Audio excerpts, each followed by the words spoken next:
it's a great pleasure to introduce a brand new group to Leeds and Millions Missing, Bradford Friends with ME CFS. Paul, Dawn and Adele recently formed the group to offer support and information for those who have been affected by the disease in Bradford.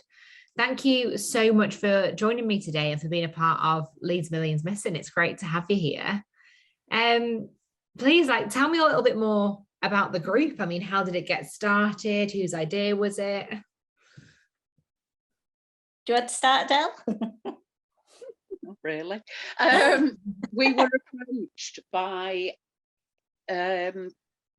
what's the name? From Kirsty. Yeah. She was from the Bradford Services, because we did do a course just before the lockdown about how to cope with CF and ME, and we've become really good friends. There was a whole group of us. We kept in touch, and we found it beneficial to actually have a WhatsApp group and actually meet up for coffees. So they came up with the idea that we turned it into a more formal group and invited more people. And so far we've got a couple of people that have joined, but it is in the early stages of what we're doing, but we're getting there. And it's nice just to be able to talk to people and throw ideas around, or just make sure that you don't feel left out or without somebody to talk to. And I think the people that are turning up for it now are finding it very beneficial. I guess it's nice that it's kind of been able to almost come about so naturally. Like you've found an area where you need more support. You know, in Leeds, we've got Leeds ME Network. In York, they've got York ME Community. But in Bradford, there was kind of a hole, wasn't there? There wasn't this kind of support for people, but you guys have taken on the challenge and this group. But I mean, just tell me a little bit more then. So did you guys meet kind of through this course that you'd been on, or how did you two meet? Yeah, well, the way we were brought together was, luckily at that time, Bradford had some funding through the Primary Care Wellbeing Service to help people with ME/CFS and a few various other things. But we did a course on, you know, trying to cope with it, you know, looking at different aspects, you know, pacing and nutrition, etc. And so we were on the same course run by the NHS. Unfortunately, that group now doesn't have the funding, we're told, but Kirsty Shepherd, who ran it for us, she approached us as she knew that we wanted to keep some kind of group going, as there literally is nothing else. I mean, speaking from personal experience, before I met Adele and the others, I was just completely lost, and I just felt so isolated. I felt like I was the only person in Bradford with me. No, it's true though. If you haven't kind of met other people and have been able to talk to people who are going through similar experiences with the same diagnosis, it's so isolating. And that's why people, you know, whether it's they attend a group every single month, or whether they just kind of chat to somebody and check in once every 6 months when they get the time, or they need somebody to talk to, you know, just knowing that there's people there makes all the difference. You know, we have kind of regular people who come to the groups in Leeds, or like myself, you know, I tend to go kind of every few months. And, you know, it's knowing that support is there is probably half of what people need. You know, you don't need to do any more really than just being there, and anything else is an extra. Yeah, definitely. Is that it's finding people who actually understand what you're going through, and that you're not going mad. Because unless you've actually experienced it yourself, you don't have that understanding. I mean, with long COVID, I've had so many people come back to me going, do you know what? I know what you're going through. But until the government and the NHS put 2 and 2 together and say, look, these are very similar, we should combine all of our resources and get something going for it.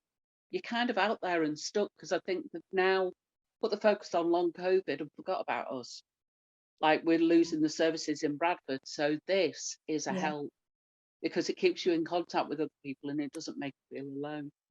I think a big part of it all is funding. It comes down to the funding. I mean, when I heard that you guys, you know, kind of had like NHS backing and that you had a bit, you know, that kind of support, like that was the first I'd ever heard of a group being able to get anything like that, which is so exciting. But it also, you know, it shouldn't be such a shock. You know, it should be that there are these groups all over in different cities, different towns, that people can feel supported. Because if there's, you know, 250,000 people in the UK with ME, that's a lot of people all over different cities. I mean, I worked out that Leeds must have around 7,500 people with ME, just Leeds alone, let alone all the surrounding areas, you know. So, and I know that there's people that I've spoken to and now friends with kind of in the Bradford area, but the only reason I've met them is through Facebook and through going on these pages. I mean, how does ME affect both of you? How does it affect you, Adele? It's tiredness. I used to go to the gym a lot, and I do have a personal trainer, and luckily he's come across this before.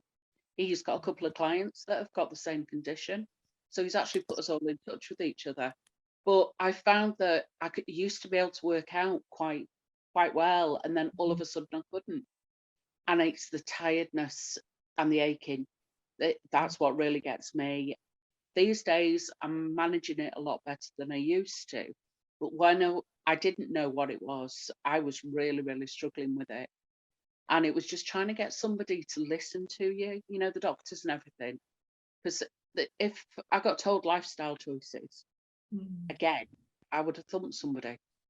You know, when you get these young doctors that go, oh, it's your lifestyle choices. I wasn't going out, wasn't doing anything. But that's what I miss, because I really struggle. And if I do go out at night, I find I can't do anything the following day. So pacing is a very important thing. And I wouldn't have known how to do that until I went on the training course and talking to all the other people that we've met. And luckily, you know, we've all been able to keep in touch, and we can throw ideas around, you know, what works for you, what doesn't work. So that's the way I manage it at the moment. I'm lucky in the fact that I can still work, but other things I put to one side in order to do that at times. Yeah, it's constantly balancing and figuring out what am I going to use my energy expenditure on, basically. You know, you're prioritizing all the time. And there's not as much balance in a life with ME, because you are having to constantly decide, well, would I rather do this or would I rather do that? Yeah, that's really hard.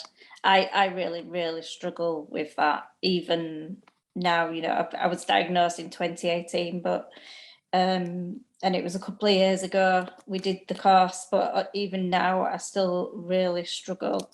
Mine impacts me. I have a lot of pain, particularly like my arms and legs and fingers, and I get real bad migraines as well. I take a lot of painkillers, but at the minute I'm really struggling with it. But unfortunately, I had to give up work. I couldn't cope because I was literally doing nothing outside work but sleeping. But even now, I find that most of my the little bit of social life I did have prior to ME, I mean, it really went around family, but I can't go out days out with my husband and my daughter. I used to go walking. I used to go out with take my daughter out places, and I really, really struggle. Anything has got to be planned well in advance, and sometimes I can prepare by resting for days, and sometimes on that day, if I can't do it, I can't do it. And then obviously there's the fatigue after. That's really hard. So yeah, I have a lot of fatigue. I do sleep quite a lot, which I wish I didn't have to sleep so much, but I can't function if I don't, sleep a couple of times a day. Especially like having a conversation, that's one of the biggest things with me. It's not necessarily, pushing a vacuum clean around. Having a conversation really, really tires me out, and I just can't think, and I've just got to go and shut myself away in my bedroom. It's interesting, isn't it? Because ME affects everybody so differently, and even just being able to talk, like three of us now, just to be able to talk and to know that somebody else understands and also respects that that's what you're going through, and that it is difficult. There's no kind of having to over explain anything. You know how hard it is. And I think that what's wonderful about yourself and it's Paul.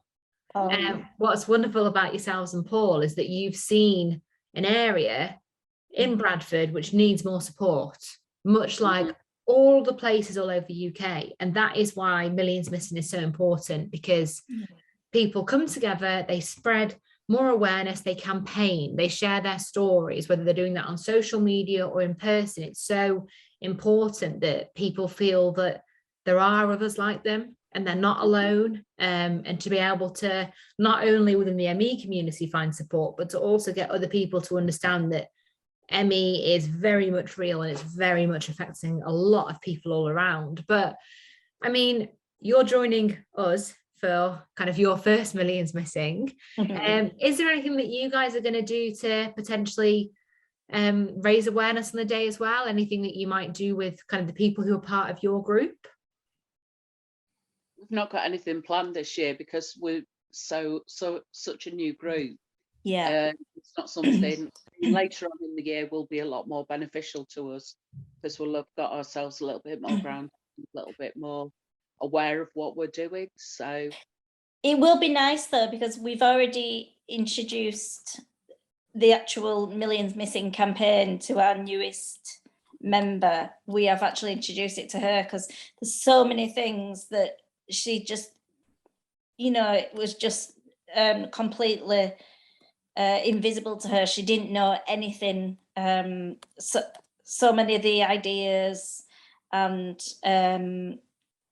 things that we've talked about already, she just had no clue about, which obviously me and Adele and Paul, we were all in the same position, a few years ago. So that's why it's so important that we can help each other. But yeah, we've introduced, if we can introduce the campaign Millions Missing, maybe in May, and then it would be fantastic to arrange, if we can arrange to do something to join you guys in September.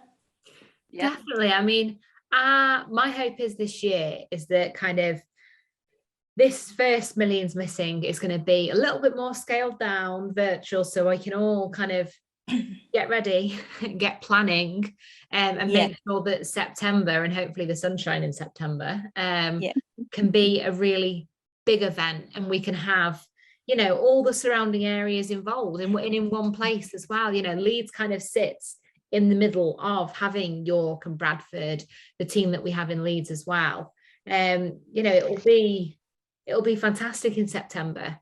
So yeah, I mean, enjoy the rest of your day and celebrating Millions Missing, and I guess we'll see you in September. Thank you. Thank you, Charlie. Cheers.